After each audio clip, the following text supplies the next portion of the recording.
அன்பானவர்களே, அன்பு வணக்கங்கள். மனிதர்கள் அல்ப ஆயுளில் இறந்து போகிறார்களே ஏன் என்று ஒரு அன்பர் கேள்வி கேட்டிருக்கிறார். மனிதர்கள் குறைந்த வயதுகளிலே 50-60 ஆண்டுகளிலேயே இறந்து போவதற்கு என்ன காரணம் என்று அவர் கேள்வி கேட்டிருக்கிறார். வேதங்களும் உபநிடதங்களும் முனிவர்களும் ரிஷிகளும் ஞானிகளும் என்ன கூறுகிறார்கள் என்றால், எவர் ஒருவர் தன்னுடைய விருப்பப்படி இஷ்டப்படி வாழ்க்கையை வாழ்கிறார்களோ, கர்மாக்களை அதிகமாக சேகரித்துக் கொள்கிறார்களோ, உடல் இன்பத்திற்காக வாழ்கிறார்களோ, அவர்களுடைய உடலை விட்டு உயிர் சீக்கிரமாக வெளியேறி விடுகிறது என்று கூறுகிறார்கள். எப்படி என்றால், எப்படி ஒரு மனிதன் வாழ வேண்டும் என்பது தெரியாமல் அவர்களுடைய விருப்பத்திற்கு ஏற்றாற்போல் வாழ்வதால், அந்த வாழ்க்கை முறையை அறிந்து கொள்ளாமல் வாழ்வதால் அவர்களாகவே மரணத்தை விரைவாக வரவழைத்துக் கொள்கிறார்கள் என்று கூறுகிறார்கள்.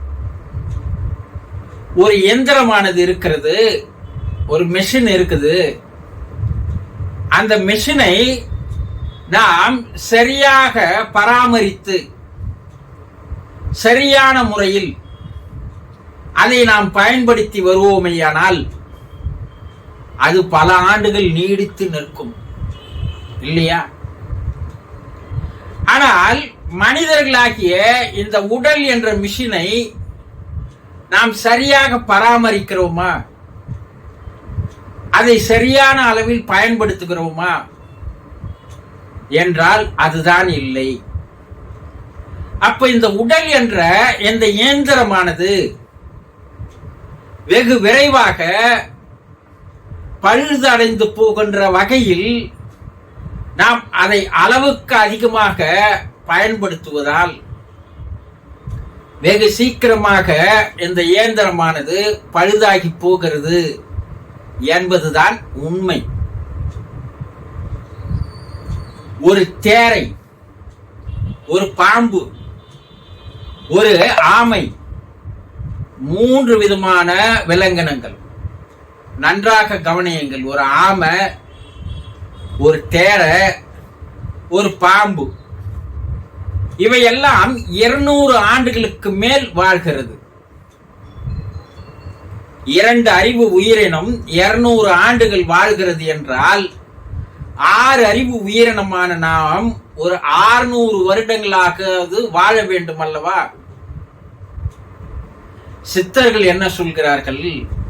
1000 ஆண்டுகளுக்கு மேல் வாழ்கின்ற வகையில் தான் இறைவன் இந்த உடலை படைத்திருக்கிறான். அந்த உடலுக்குள் உள்ளே இருக்கின்ற உறுப்புகளை கூட அப்படித்தான் அவன் டிசைன் பண்ணி அந்த உறுப்புகளை அவன் படைத்திருக்கிறான். ஆனால் நாம் வாழ தெரியாமல் வாழ்வதால் 60 ஆண்டுகளிலேயே நாம் இறந்து போகிறோம் என்று சித்தர்கள் கூறுகிறார்கள். 1200 ஆண்டுகள் வாழ தேவையில்லை, ஒரு 120 ஆண்டுகளாவது வாழ முடியும் என்று சித்தர்கள் கூறுகிறார்கள். 120 வருஷம் வாழறோமா? இல்லையே.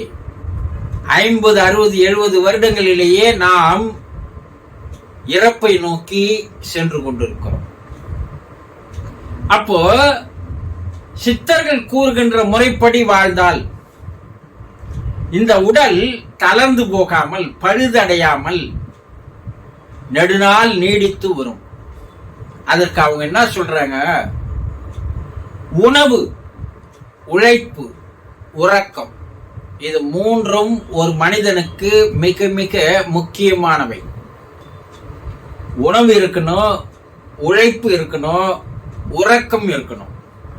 இந்த மூன்றைய மனிதன் குறைவாகவோ அல்லது மிகுதியாகவோ பயன்படுத்தாமல் நடுநிலையோடு அவன் பயன்படுத்தி வாழ்ந்து வந்தால் நிச்சயமாக அவனால் 100 ஆண்டுக்கு மேல் வாழ முடியும் என்று சித்தர்கள் கூறுகிறார்கள். அதிகமா சாப்பிடக்கூடாது, மிக குறைவாகவும் சாப்பிடக்கூடாது. அதிகமா உழைக்க கூடாது, உழைப்பே இல்லாமலும் இருக்கக்கூடாது. அதிகமா தூங்கக்கூடாது, தூக்கமே இல்லாமலும் இருக்கக்கூடாது. இதை மூன்றையும் ஒரு மனிதன் சரியான முறையில் பயன்படுத்தி வந்தாலே 100 ஆண்டுகளுக்கு மேல் நிச்சயமாக அவர்களால் வாழ முடியும் என்று சத்தியம் செய்கிறார்கள் சித்தர்கள். இந்த உடல், உள்ளம், உயிர் இந்த மூன்றும் ஒன்றோடு ஒன்று நேர் எதிராக இல்லாமல் அதனுடைய இயக்கங்கள், செயல்கள் ஒரே கோட்டில் இருக்குமேயானால் அவர்கள் 100 ஆண்டுகள் வாழ முடியும் என்று அடுத்த ஒரு ஃபார்முலாவை சொல்றாங்க. உடலுக்கும் உள்ளத்திற்கும் ஒரு தொடர்பு உண்டு. மனம் அதிகமான அளவில் சிந்தனைகளை, எண்ணங்களை, கற்பனைகளை, கனவுகளை செய்யும் போது அது உடலுக்கு பாதிப்பாக அமைகிறது. உடல் அதிகமாக உழைக்கும் போது அது உள்ளத்திற்கு, மனத்திற்கு பாதிப்பாகிறது. இவை இரண்டும் ஒன்றோடு ஒன்று போட்டி போட்டுக்கொண்டு சண்டையிடுவதால் உயிர் பாதிக்கப்படுகிறது, உயிர் வெளியேறி விடுகிறது. அப்போ உடல், உள்ளம், உயிர் இது மூன்றும் ஒரே நேர்கோட்டில் ஒன்றிணைந்து செயல்படுவது போல செயல்பட்டால் அவர்கள் 100 ஆண்டுகள் வாழலாம்.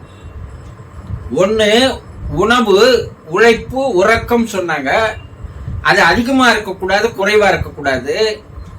உடலுக்கும் உள்ளத்திற்கும் உயிருக்கும் ஒரு ஒத்திசைவு ஒரே லயத்தோடு இருந்தாலும் 100 ஆண்டுகள். இது 2 ஃபார்முலாவை பின்பற்றினாவே போதும் என்கிறார்கள். ஒரு 100 ஆண்டுகளுக்கு முன்னால் நம்முடைய தாத்தா போன்றவர்கள் ஆஸ்மா வந்தா அதற்கு மருந்து கிடையாது, இறந்து போய் விடுவார்கள். புற்றுநோய் வந்தால் மருந்து கிடையாது, இறந்து போய் விடுவார்கள். ஆனால் இன்று விஞ்ஞான மருத்துவம் மிக அசூர வளர்ச்சி பெற்றிருக்கிறது. எந்தவித நோயையும் குணப்படுத்துகின்ற மருத்துவங்கள் வந்துவிட்டது. மனிதனுக்கு ஆயுளை அதிகரிக்கக்கூடிய அளவில் மருத்துவம் என்று கண்டுபிடிக்கப்பட்டு விட்டது. சாவிய இழப்பிய தள்ளி போடுகின்ற அளவிற்கு மருத்துவம் இன்று வளர்ந்திருக்கிறது. இவ்வளவு அளவு மருத்துவம் வளர்ந்திருந்தாலும் கூட மனிதனுடைய ஆயுளை அவனே குறைத்துக் கொள்கிறானே, இதுதான் அவனுக்கு ஒரு சாபக்கேடாக, சாபமாக அமைகிறது. அப்ப என்ன சொல்றாங்க? 120 ஆண்டுகள் வாழ முடியும் என்ற அமெரிக்கா, ரஷ்யா போன்ற நாடுகள் எல்லாம் லாங் லைஃப் சொசைட்டி என்ற ஆயுள் நீடிப்பு சங்கங்கள் என்று ஒரு சங்கங்களை வைத்துக் கொண்டு மனிதர்கள் எப்படியெல்லாம் வாழ்ந்தால் உடல் அளவில், மன அளவில், உறக்க அளவில், உழைப்பு அளவில், உணவு அளவில் எப்படியெல்லாம் இருந்தால் அந்த உடல் எப்படி பழுதடையாமல் 100 ஆண்டுகளுக்கு மேல் வாழ முடியும் என்று வாழ்ந்து காட்டி வருகிறார்கள். இதையேதான் சித்தர்களும் அந்த காலத்தில் கூறினார்கள். ஆனால் நாம் சிற்றின்பலுக்காக இந்த உடம்பை பாடாய்படுத்துகிறோம். உண்டே வாழ்வதுதான் வாழ்க்கை என்று கண்டதையும் உண்டு உடலை கெடுத்துக் கொள்கிறோம். எதை நினைக்க வேண்டுமோ அதை நினைக்காமல் கண்டதையும் நினைத்துக் கொண்டு மனதை கெடுத்துக் கொள்கிறோம். மனதால் உடல் கெடுகிறது, உணவால் உடல் கெடுகிறது, உணர்வுகளால் உடல் கெடுகிறது, உணர்ச்சிகளால் உடல் கெடுகிறது.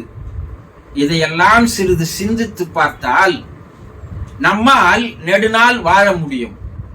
இதையெல்லாம் சிந்திக்காத காரணத்தினால் உடல் என்ற இந்த இயந்திரத்தை பல்வேறு காரணங்களால் அதிகமாக பயன்படுத்தும் போது அது உடல் தளர்ந்து போகிறது. நரம்புகள் தளர்ந்து போகிறது, இரத்த ஓட்டம் சுருங்கி விடுகிறது. இந்த உடல் இதற்கு மேல் நாம் வாழ்வதற்கு தகுதியான இடம் இல்லை என்று ஆன்மா உயிர் வெளியேறி விடுகிறது. 60 ஆண்டுகளில் மனிதன் இறந்து போகிறான். ஒவ்வொரு மனிதனையும் இறைவன் 100 ஆண்டுகளுக்கு மேல் 1000 ஆண்டுகள் வாழ்வதற்குண்டான எல்லா விதமான நுட்பங்களையும் சூட்சுமங்களையும் வைத்துதான் இந்த உடலை படைத்திருக்கிறான். இது புரிந்து கொள்ளாமல் தெரிந்து கொள்ளாமல் வாழ்வதால் ஆயுளானது அல்ப காலத்திலேயே வெளியேறி விடுகிறது என்பதை புரிந்து கொள்ள வேண்டும். புரிந்து கொண்டீர்களா? சந்தோஷம்.